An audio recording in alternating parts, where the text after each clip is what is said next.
नमस्कार, झारखंड विधानसभा टीवी में आपका स्वागत है। आज हम रूबरू होंगे विधानसभा के माननीय सदस्य श्री लंबोदर महतो जी से।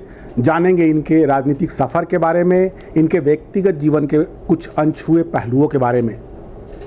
माननीय विधायक जी, आपका स्वागत है झारखंड विधानसभा टीवी में। सबसे पहले तो हम चाहेंगे कि आप हमारे दर्शकों को अपना पूरा परिचय जो है वो विस्तार से स्वयं दें। आप जवाहर, मेरा नाम डॉक्टर लंबोदर महतो है और मैं पंचम झारखंड विधानसभा का गोमिया विधानसभा से निर्वाचित विधायक हूँ। निश्चित रूप से इससे पहले मैंने कई सफ़र, ये सरकारी नौकरी के तौर पर, राजनीति के तौर पर, सामाजिक सेवा के तौर पर सफ़र करने के पश्चात झारखंड विधानसभा में मैं यहाँ पर आया हूँ। सबसे पहले मेरा जो प्रारंभिक जीवन है वो बहुत ही कष्टमय और गरीबी में बीता। चाहे वो हम प्रारंभिक शिक्षा की बात करें तो प्रारंभिक शिक्षा के लिए उस समय जो नदी था, नदी में कोई पुल पुलिया नहीं था। बरसात के दिन में आने जाने में काफ़ी दिक्कतें हुआ करती थी और पैदल हम लोग राजकीय मध्य विद्यालय मुढ़ुल सुदी, जो घर से 3 किलोमीटर दूर पर था, वहाँ पर हम लोग पैदल आना जाना करके प्रारंभिक शिक्षा वहाँ से ग्रहण की। फिर वहाँ से हाई स्कूल क्षेत्र राजकीय कृत चेतनाथ उच्च विद्यालय हरनाद, जो मेरे घर से 8 किलोमीटर था। प्रतिदिन हम लोगों ने वहाँ से पैदल 8 किलोमीटर हाई स्कूल जाना, फिर वहाँ से आना। और उस समय हम लोग के पास कोई संसाधन नहीं था, सिर्फ टेक्स्ट बुक पढ़ के और वो भी पुराने मित्रों से प्राप्त करके हम लोगों ने 1982 में मैट्रिक राजकीय कृत चेतनाथ उच्च विद्यालय हरनाद से प्रथम श्रेणी में विद्यालय में भी टॉप किया और जिला में भी टॉप किया। फिर गरीबी के कारण हम आगे की शिक्षा ग्रहण नहीं कर पाए और फिर हमको प्राथमिक शिक्षक बनने के लिए जो प्राथमिक शिक्षा महाविद्यालय सिमरिया है, वहाँ से 2 साल का हमें प्राथमिक शिक्षक का ट्रेनिंग लेना पड़ा। और उस ट्रेनिंग का जब रिजल्ट आया तो उसमें पूरे बिहार में मैंने टॉप किया था। और उसके बाद फिर बोकारो शिफ्ट किया, जहाँ पर ट्यूशन पढ़ाना, घर घर में जाके लोगों को ट्यूशन पढ़ाने के बाद फिर अपना भी पढ़ाई जारी रखा। और चूँकि प्रारंभिक मेरा पारिवारिक जीवन भी बहुत कष्टमय रहा। पिताजी समय काल के गाल में समा गए। परिवार के 2 छोटे भाई को पढ़ाना, बहन को पढ़ाना, परिवार को चलाना, अपने पढ़ना, वो भी घर घर में जाके बोकारो स्टील सिटी में घर घर में जाके ट्यूटर के रूप में पढ़ाने लिखाने का काम किया। फिर उसके बाद लगातार प्राइवेट से मैंने इंटर भी किया, फर्स्ट डिवीज़न, बीए ऑनर्स भी फर्स्ट क्लास किया, पीजी भी फर्स्ट क्लास किया। और रेगुलर एजुकेशन मेरा कभी नहीं हुआ, कॉलेज हम कभी नहीं जा पाए, ये गरीबी के कारण। और इसी बीच में चूँकि मैंने प्रारंभिक टीचर के लिए 2 साल का ट्रेनिंग ले चुका था सरकारी महाविद्यालय से, सिमरिया से। 1990 में मेरी पहली पोस्टिंग कल्याण विभाग बिहार सरकार के एकदम सुदूरवर्ती गढ़वा जिला से 26 किलोमीटर दूर चिनिया, जो पूरी तरह से नक्सल प्रभावित गांव है, वहां पर एक अनुसूचित जनजाति आवासीय उच्च विद्यालय चिनिया, वहां पर मेरी पहली पोस्टिंग हुई। और 23 मार्च 1990 को प्राथमिक शिक्षक के रूप में मैंने उस विद्यालय में योगदान किया। और वो चूँकि काफ़ी सुदूरवर्ती एरिया भी था, नक्सल क्षेत्र भी था और 26 किलोमीटर चिनिया से दूर था। वहाँ पर हम लोग 14 किलोमीटर पैदल जाते थे और उसमें से 6 किलोमीटर जंगल था।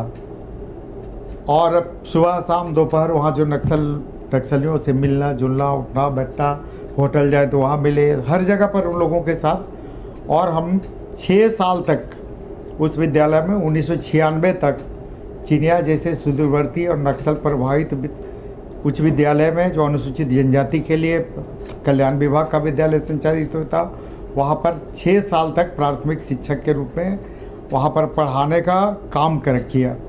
और इसमें एक और हम लोगों ने बहुत महत्वपूर्ण किया कि शिक्षक के रूप में भी मैंने उस विद्यालय, जो अनुसूचित जनजाति के छात्रों के लिए आवासीय विद्यालय था, पूरे प्रमंडल में रिजल्ट में उसको टॉप कराने का काम किया।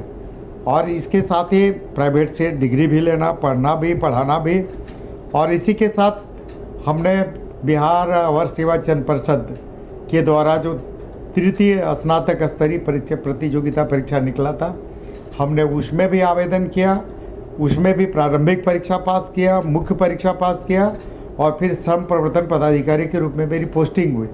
और ये भी पोस्टिंग मेरा नक्सल प्रभावित क्षेत्र में चंदवा, जो पलामू प्रमंडल के चंदवा ब्लॉक में वहाँ पर पहली पोस्टिंग मेरी श्रम प्रवर्तन पदाधिकारी के रूप में हुआ।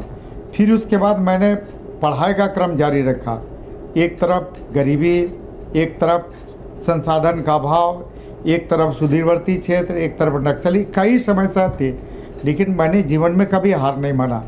हमेशा मेरा था कि आगे बेहतर करना है, समस्याओं के सामने नतमस्तक नहीं होना है। और इसका यही नतीजा है कि हमने लगातार श्रम प्रवर्तन पदाधिकारी के पद पर योगदान के करने के पश्चात नौकरी करने के साथ साथ मैंने बीपीएससी की तैयारी करता रहा और 42वीं बीपीएससी में मैंने प्रारंभिक परीक्षा भी पास किया, मुख्य परीक्षा भी पास किया और उसके बाद मेरा अंतिम रूप से बिहार प्रशासनिक सेवा में उपसमाहर्ता के रूप में मेरा चयन हुआ। और चयन होने के ठीक कुछ बाद बिहार से झारखंड अलग होकर हम लोग की सेवा झारखंड में आ गई और झारखंड में भी मेरी पोस्टिंग लगातार नक्सल प्रभावित क्षेत्र में रही। और जिस प्रखंड में मैं रहा उस प्रखंड को आदर्श प्रखंड के रूप में हम लोगों ने डेवलप किया। मेरे प्रशासनिक पदाधिकारी के रूप में झारखंड में सबसे पहले लोहरदगा जिला में हम लोगों ने जिला प्रशिक्षण किया, एटीएमए प्रशिक्षण लेने के पश्चात। फिर उसके बाद नक्सल प्रभावित क्षेत्र बसिया में मेरा प्रखंड विकास पदाधिकारी के रूप में पोस्टिंग रहा। फिर बसिया के बाद महेशपुर में मेरा पोस्टिंग रहा। फिर महेशपुर के बाद मेरा प्रखंड विकास पदाधिकारी गोला के रूप में मेरा पोस्टिंग हुआ। और फिर गोला के बाद माननीय मंत्री चंद्रप्रकाश चौधरी जी, जो तत्कालीन मंत्री हुआ करते थे, मेरे काम करने के तौर तरीके से और उसे प्रभावित होकर उन्होंने अपने साथ अपने आप सचिव के रूप में हमें ये किया। और मैंने चंद्रप्रकाश चौधरी जी के साथ आप सचिव के रूप में लगभग 7 साल तक काम किया और इसी बीच कार्यपालक दंडाधिकारी के रूप में भी काम किया। अनुमंडल पदाधिकारी बुंडू में भी, जो नक्सल प्रभावित अनुमंडल था, वहाँ भी काम किया। फिर उसके बाद मेरा ये अपर समाहर्ता, अपर जिला दंडाधिकारी के पद पर मेरी प्रोन्नति भी हुई और लगातार हम लोगों ने काम करता रहा। शुरू से मेरा जुनून था, जब नौकरी में थे, शिक्षक के रूप में थे और जब हम ट्यूशन भी पढ़ाते थे, ट्यूटर के रूप में थे, उस समय से ही मेरा ये जुनून था कि हम अपना करियर, अपना नौकरी, अपना सब कुछ करने के बाद समाज सेवा से हमेशा लगाव रहा। और उस समय भी जब हम नौकरी में नहीं थे तब भी समाज से जुड़े रहे, समाज के लोगों से जुड़े रहे। लोगों की समस्याओं को दूर करने में हम लोगों ने हर तरह की मदद करने का काम किया। और विधायक बनने से पहले भी और विधायक बनने के बाद भी हमेशा समाज से जुड़ा रहा, लोगों से जुड़ा रहा, जन समस्याओं के निराकरण में लगा रहा। और मेरा पहले हम कॉलेज जाने का, हमको रेगुलर किसी कॉलेज में जाकर पढ़ने का मौका नहीं मिला, लेकिन मेरा ये था कि अपने करियर में आज तक मैंने फर्स्ट क्लास छोड़ के कभी सेकंड क्लास नहीं किया। और फिर उसके बाद मेरा ये भी जुनून था कि हमको, जब चंद्रप्रकाश चौधरी जी के समय हम काम कर रहे थे तो उसी समय ऐसा संजोग हुआ कि एक माननीय सदस्य, उस समय वो अनुमंडल पदाधिकारी के पद पर कार्यरत थे। मेरा बहुत बुरा एक्सपीरियंस रहा। एक माननीय सदस्य जो मेरे ही क्षेत्र के थे, मैं उनसे मिलने गया, उनका व्यवहार बहुत ही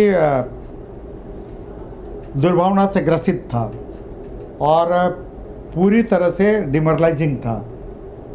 इवन कि चूँकि हम तो अनुमंडल पदाधिकारी थे, क्लास 1 में थे, माननीय विधायक जी बैठे हुए थे, मैं गए, उनसे अभिवादन किया, प्रणाम किया, तो उन्होंने दुत्कारा कि यहाँ जाइए, आप उधर बैठिए।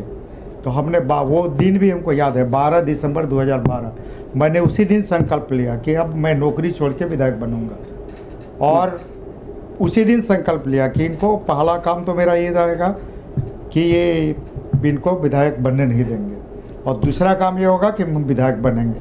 और उसी दिन 12 दिसंबर 2012 का संकल्प एक मेरे मित्र के यहाँ कार्यक्रम के क्रम में, जो हमें अपमानित होना पड़ा था, और उसी दिन हमने संकल्प लिया था कि हम विधायक बनेंगे।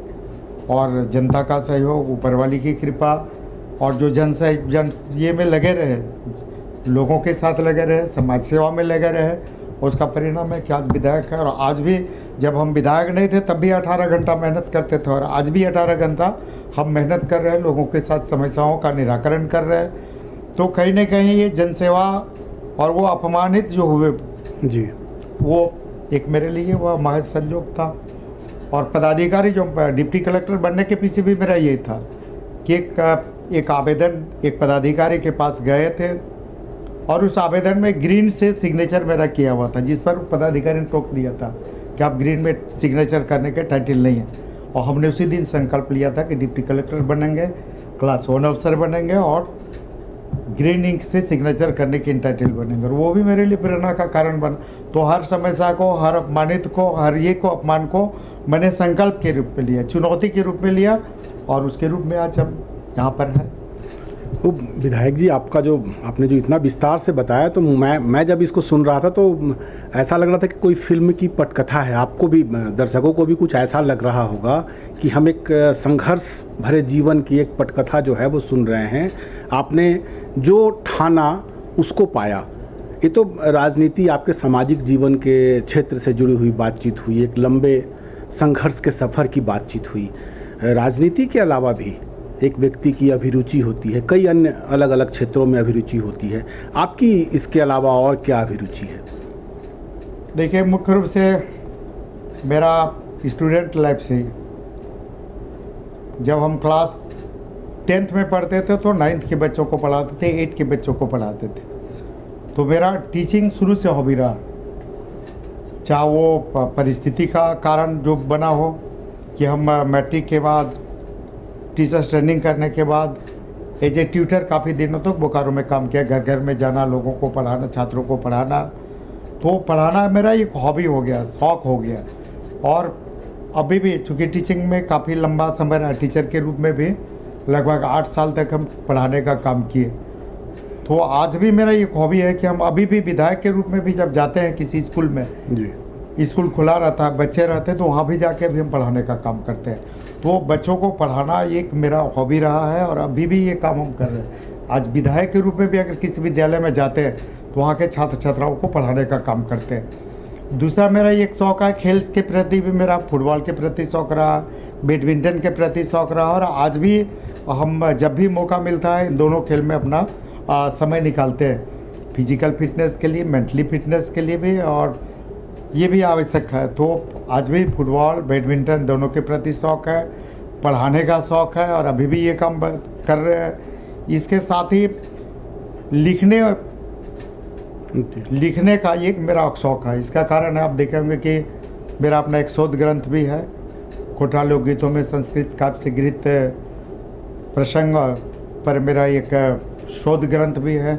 अभी हमने आप देखे होंगे कि विधायक बनने के बाद मेरा एक था कि झारखंड विधानसभा के सदस्यों के लिए कोई ऐसा एक ग्रंथ नहीं था या कोई सा संग्रह नहीं था जिसमें उनके अधिकार, शक्तियाँ, संवैधानिक प्रावधान या माननीय विधायकों के लिए जो दी जाने वाली योजना है उसके लिए कोई रूल रेगुलेशन गाइड से संबंधित कोई भी एक जगह पर कोई संकलन नहीं था।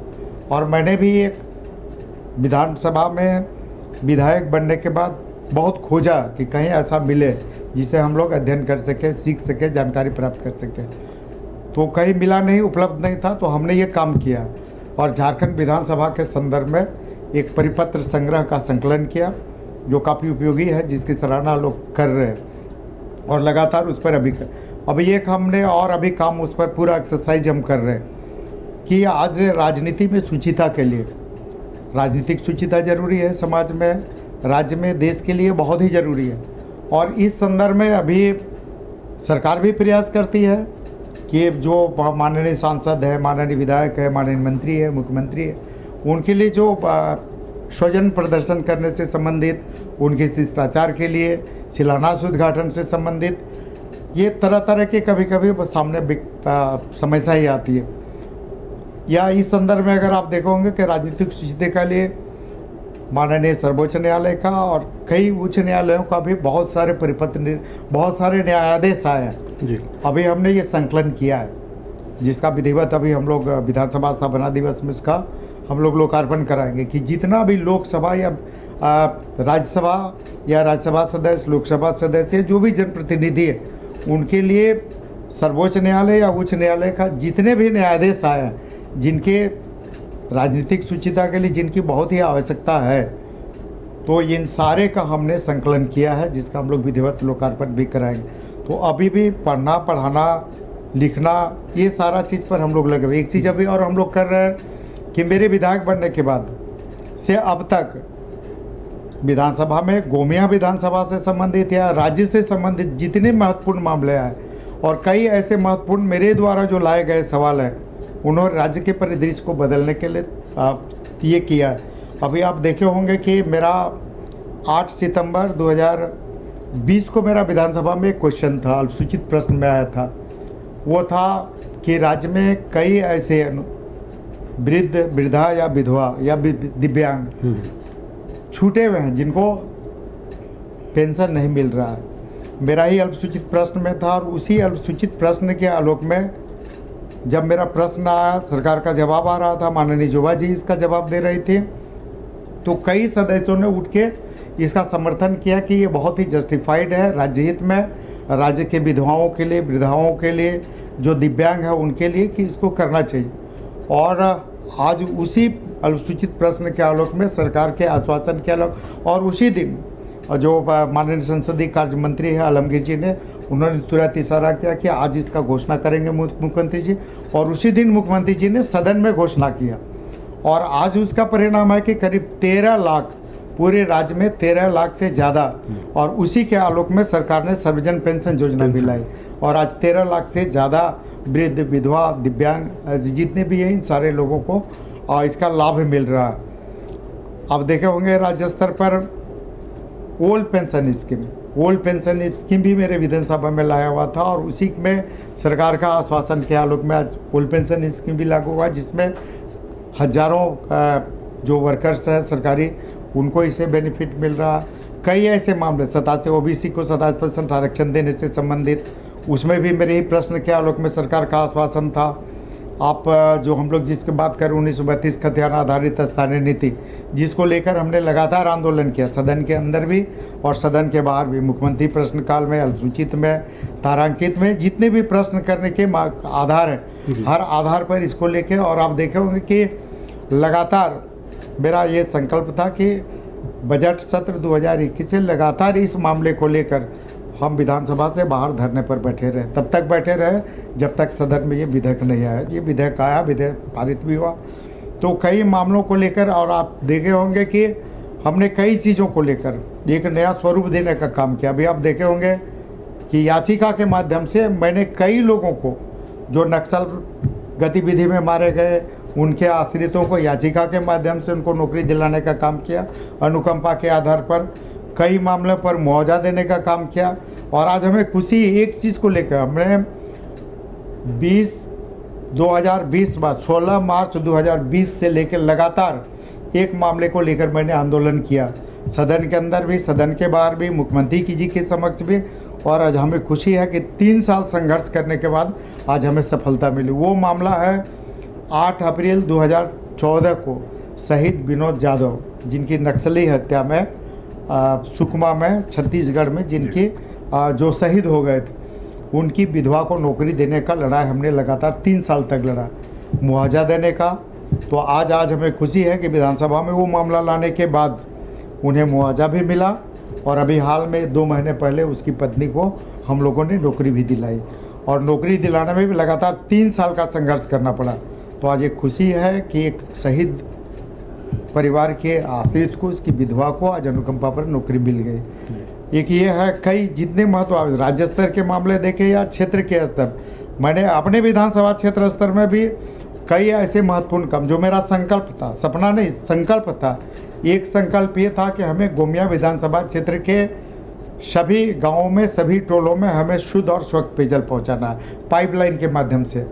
और आज हमको ये बताते हुए खुशी हो रही कि लगभग 60 करोड़ की लागत से मेरा पेटवार में चल रहा है, जिसमें 39 गांव में पानी जा रहा है। तेनुघाट डैम का पानी हम लोग 39 गांव में पहुंचाने का काम। तेनुघाट डैम एशिया महादेश का सबसे बड़ा अर्धन डैम है, और उसका दुर्भाग्य ये था कि डैम हम लोगों का था, नदी हम लोगों का था, पानी हम लोगों का था, ज़मीन हम लोगों की गई, लेकिन वहाँ के लोगों को एक बूंद पानी पीने के लिए नसीब नहीं था। वो पानी बोकारो स्टील प्लांट में चला जाता था, पश्चिम बंगाल में चला जाता था। हमने संकल्प लिया कि डैम अगर यहाँ का है, मिट्टी यहाँ की है, जल यहाँ के है, विस्थापन के मार अगर यहाँ के लोग झेल रहे हैं तो पीने का पानी यहाँ के सभी लोगों को मिलना चाहिए। और आज 60 करोड़ की लागत से पेटवार और उसके अगल बगल के 39 गांव में पहुँच रहा है। अभी हमने कसमार में 1 अरब 16 करोड़ की लागत से जल जीवन मिशन से स्वीकृति कराई, उसमें कसमार प्रखंड के 57 गाँव में पानी पहुँचेंगे। अभी हम लोगों ने पेटवार प्रखंड के 2 पंचायत छूटे हुए थे, 18 करोड़ की लागत से उसकी स्वीकृति कराई है। चरगी को उसका भी काम अभी चल रहा है। और गोमिया प्रखंड में भी लगभग अभी 45 करोड़ की लागत से मोहाटार थाना क्षेत्र जो पूरी तरह से नक्सल प्रभावित क्षेत्र है, वहाँ पर हम लोगों ने पेयजल के लिए अभी योजना चालू है, योजना का काम चल रहा है। जो चतरोचट्टी थाना क्षेत्र है जो झूमजा पहाड़ के तलहट्टी पर है और पूरी तरह से नक्सल प्रभावित क्षेत्र है, वहाँ भी हम लोगों ने 18 करोड़ की लागत से करवाई है। पचमों में 18 करोड़ की लागत से पूरी तरह से झुमरा पहाड़ के तलहट्टी पर है। अभी हम लोगों ने बड़की चिदरी और इसके आसपास के लिए 45 करोड़ की लागत से करवाई। तो मेरा एक जो संकल्प था कि गोमिया विधानसभा में लोगों को शुद्ध और स्वच्छ पेयजल पहुँचाए, इस दिशा में हमें सफलता मिली है। सरकार का सकारात्मक सहयोग मिला है और सरकार के सहयोग से आज मेरा गोमिया विधानसभा के सभी गांव, सभी टोलों में पीने के पानी के लिए महत्वपूर्ण कई योजनाओं का हम लोगों ने स्वीकृति करा के आज उसका काम चालू है, ज़मीन पर हम लोग उतार रहे हैं। थोड़ा बातचीत का रुख अब हम लोग थोड़ा टर्न करते हैं। लगता है कि मतलब बहुत सारी बातें, बहुत सारे ऐसे काम जो आपने अपने क्षेत्र में किए हैं। एक जनप्रतिनिधि चूँकि उसकी जो पूरी ऊर्जा है वो अपने क्षेत्र के लोगों के लिए लगती है, लेकिन एक जनप्रतिनिधि जो है वो उसका अपना परिवार भी होता है, उसके परिवार के लोगों की अपेक्षाएं होती है, उनके साथ आप गुणवत्तापूर्ण समय बिताएं। कितना ज़्यादा आप तारतम्य बिठा पाते हैं राजनीतिक व्यस्तता से पारिवारिक ज़रूरतों, उनकी अपेक्षाओं को लेकर? देखिए, आपके द्वारा निश्चित रूप से एक महत्वपूर्ण विषय और महत्वपूर्ण सवाल आपके द्वारा पूछा गया, लेकिन हम लोगों के लिए उतना ही ज़्यादा दुर्भाग्य, क्योंकि मैं अपना व्यक्तिगत देख रहा हूँ कि मेरा पारिवारिक जीवन पूरी तरह से शून्य है। पारिवारिक जीवन शून्य है, व्यक्तिगत जीवन शून्य है। सामाजिक गतिविधि और राजनीतिक गतिविधियों के कारण इन सारी चीज़ों से हम लोग दुर्भाग्यवश काफ़ी दूर हैं। और अभी ये स्थिति मेरा है कि जितना सोशल एक्टिविटी है, उस सोशल एक्टिविटी में आधा समय हम देते हैं और आधा समय मेरी धर्मपत्नी कौशल्या जी हैं वो देती है। अगर 10 कार्यक्रम है तो आधा कार्यक्रम वो करती हैं, आधा कार्यक्रम 10 बजे से 2 बजे अगर हम फील्ड में रहते हैं तो मैडम भी 10 बजे से 2 बजे तक सामाजिक गतिविधि पूरा करने में मेरा साथ देती हैं। और दूसरा है कि पारिवारिक मामले में थोड़ा सा इस मामले में देख रहे हैं कि मेरे 2 लड़के में बड़ा लड़का ऑटोमोबाइल इंजीनियर है शशि शेखर, जो आज या कल में वो माउंट एवरेस्ट का चढ़ाई का अंतिम दौर पर है जी। तो वो ऑटोमोबाइल इंजीनियर है, वो अपने करियर में लगा रहता है, अपना जुनून है उसका, उस जुनून में लगा हुआ है। और उसका भी जुनून यही कि हम कुछ ऐसा काम करें जो आपसे अलग हट के करें। और मेरी पहचान आपकी वजह से नहीं बने, बल्कि मेरा अपना पहचान स्वयं में अपने कर्मों से मेरा स्थापित हो। और इसलिए उसका एक संकल्प है कि अभी सबसे पहले हम माउंट एवरेस्ट पर अपना देश का तिरंगा फहराने का काम करें, और उस दिशा में अभियान में लगा हुआ है। मेरा एक छोटा लड़का है जो योगेश राजा नाम है, अभी वो यूपीएससी की तैयारी कर रहा है। इससे पहले भी यूपीएससी सीडीएस में हुआ था, फिजिकली फाइनली नहीं हो पाया उसका चयन, लेकिन अभी यूपीएससी में पूरी तरह से लगा हुआ है।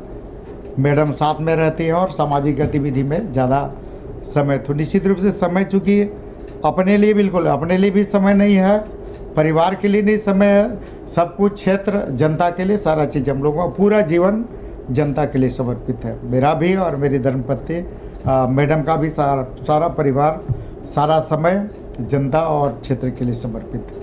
चलिए, एक सवाल बार बार आता है, झारखंड गठन जब हुआ, बिहार से पृथक हुआ जब झारखंड, तो लगातार 14 वर्षों तक झारखंड में सरकारें जो हैं वो बदलती रहीं, सरकार में अस्थायित्व नहीं रहा।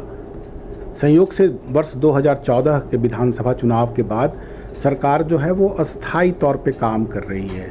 तो आपको क्या लगता है कि अस्थायित्व आवश्यक है और इससे किस प्रकार का बदलाव आता है?